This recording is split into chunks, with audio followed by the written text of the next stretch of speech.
জয়দেবের মেলাতে যাব সাজের বেলাতে, জয়দেবের মেলাতে যাব সাজের বেলাতে, দেশ বিদেশের বাউল গানে জমবে। Welcome to my channel Shrabani সোনায় 383। সবাইকে স্বাগতম জানাই আমাদের ইউটিউব চ্যানেলে। আজকে সবাইকে জয়দেব মেলার শুভেচ্ছা জানিয়ে শুরু করছি ভিডিওটা। সবাই আমাদের পাশে থেকো আর লাইক, সাবস্ক্রাইব, কমেন্ট করতে কোনোদিন ভুলবেন না। এটা আমরা খুব কষ্ট করে বানাচ্ছি আপনাদের জন্য। আমরা আজ গেছি এই কেন্দুলি মেলাতে, আপনাদের জন্য সব রকম ভিডিও আমরা তুলে ধরার চেষ্টা করছি। দেখুন, এটা গাড়ি স্ট্যান্ড, এখানে আমরাও গাড়ি স্ট্যান্ড করলাম। চারিদিকে গাড়ি স্ট্যান্ড হচ্ছে। আমি এখানে আমার ফ্যামিলি নিয়ে সবাই মিলে এসেছি। তা আপনারা আসুন, আপনারা ঘুরে যান। অবশ্যই এই মেলা কেউ মিস করবেন না। আর আমরা যতটা পারছি চেষ্টা করছি আপনাদের দেখানোর জন্য। আপনারা প্লিজ এই ভিডিওতে পাশে থেকে পুরো ভিডিওটা দেখুন। আমরা আপনাদের জন্যই ছোট ছোট ভিডিও আপনাদের জন্য তুলে ধরছি। আপনারা দেখুন, পাশে থাকুন এবং প্রয়োজনকে শেয়ারও করুন।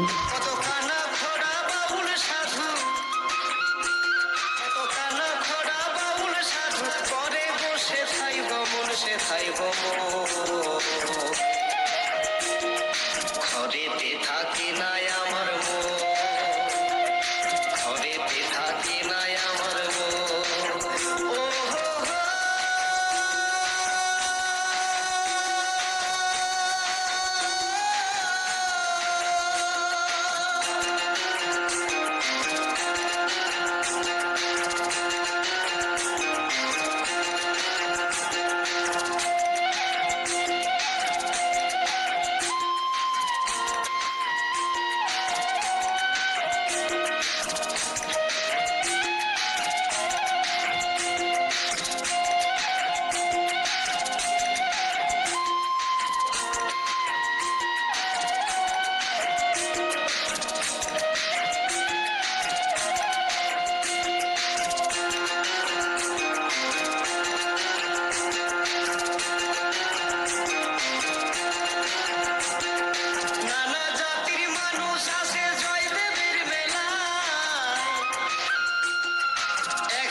ঘরেতে থাকে নাই আমার মন, ঘরেতে থাকে নাই আমার মন।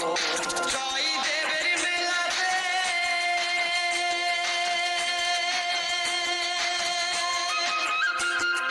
বাউল নাচে গানেতে, জয়দেবের মেলাতে বাউল নাচে গানেতে, গেলে চোখে করবি দর্শন গো সজনী। ঘরেতে থাকে নাই আমার মন, ঘরেতে থাকে নাই আমার মন, ঘরেতে থাকে নাই আমার মন, ঘরেতে থাকে নাই আমার মন, ঘরেতে থাকে নাই আমার মন, ঘরেতে থাকে নাই আমার মন। কৃষ্ণেন্দু প্রেজেন্স।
কিসমিস শাশুড়ি কি বলে একটু শোনা যায়। এমন বেলজ্জা বেটার বউ দেখছেন বাবা কোনটাও? হ্যাঁ,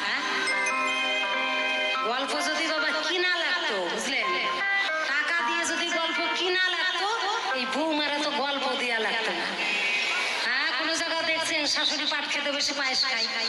হ্যাঁ, ওদের দেশে খায়, ওদের দেশে শাশুড়িরা পাট খেতে বসে বসে পায়েস খায়, মানে ওর মায়ের অভ্যাস আছে ওটা, বুঝলেন। ঘরে এসে যদি এত সুন্দরী এত রূপবতী সাজনী শাশুড়ি পাওয়া যায়, তাহলে বৌমাকে সংসার সামলাবে না নিজের সাজে গুজে ব্যস্ত থাকবে বলেন? হ্যাঁ, যাক, খুব ভালো লেগেছে। ও বাবা, যখন ইয়াং ছিলাম এর থেকেও ভালো ছিলাম বৌমা। তোমাকে ঘরে আনবার পর আমাকে না খাইয়ে বাবা এই চেহারাটা করে দিচ্ছে। আমি এই মোটা ছিলাম, সত্যি বলছি। এই হাকিমার কাবু নিয়ে আইসে আমরা এই দুর্দশা। হরিবল হরিবল। বৌমা যদি খাইতে না দেয় ঠিক মতো, চেহারা ঠিক থাকবে বাবা? বলেন তো, আপনারাই বলেন। একদিকে বৌমা আর অপরদিকে শাশুড়ি মাতা, এই নিয়ে বাবা বলে আজকে আলোচনার বিষয়। তাহলে আমার বিপক্ষে ভাবো শ্রদ্ধেয় প্রতিমা দাসী, তিনাকে রেখে দিলাম আমি আমার বৌমার ভূমিকায়। আর আমি শাশুড়ি ঠাকুরানী হয়ে, মানে শাশুড়ি মাতা হয়ে বৌমার কাছে জিজ্ঞাসা করে যাই, কি বাবা দেখছেন বৌমা আমার রূপে গুণে সুনাম ধন্যা, নাম তার প্রতিমা। তাহলে আজকে প্রতিমা নাম রাখলেও চলবে না, আর আমার নাম মিনতি থাকলেও কিন্তু চলবে না। কি হবে বাবা? হবে না। তাহলে ওকে রেখে দিলাম আমি শ্রীমতী রাধারানীর ভূমিকায়, আর আমি শাশুড়ি মাতা জুটিলা হয়ে ওনার কাছে কিছু কথা জিজ্ঞাসা করে যাই। হরিবল হরিবল। আজকে যেহেতু বাবা শেষের দিন, তাই না, আর কিছুক্ষণ পরে আমাদের রাধা গোবিন্দের মিলন হবে, তো সেই জায়গায় দাঁড়িয়ে ওনাকে রেখে দিলাম রাধারানীর ভূমিকায়, আর আমি জুটিলা হয়ে আজকে ওনার কাছে কিছু কথা জানতে চাই। মানে শাশুড়ি আর উনি হলেন বৌমা। আমরা সকলেই জানি কি বাবা, জুটিলা হলেন শাশুড়ি, মানে আয়ান ঘোষের মা যিনি, জুটিলা হলেন তিনি।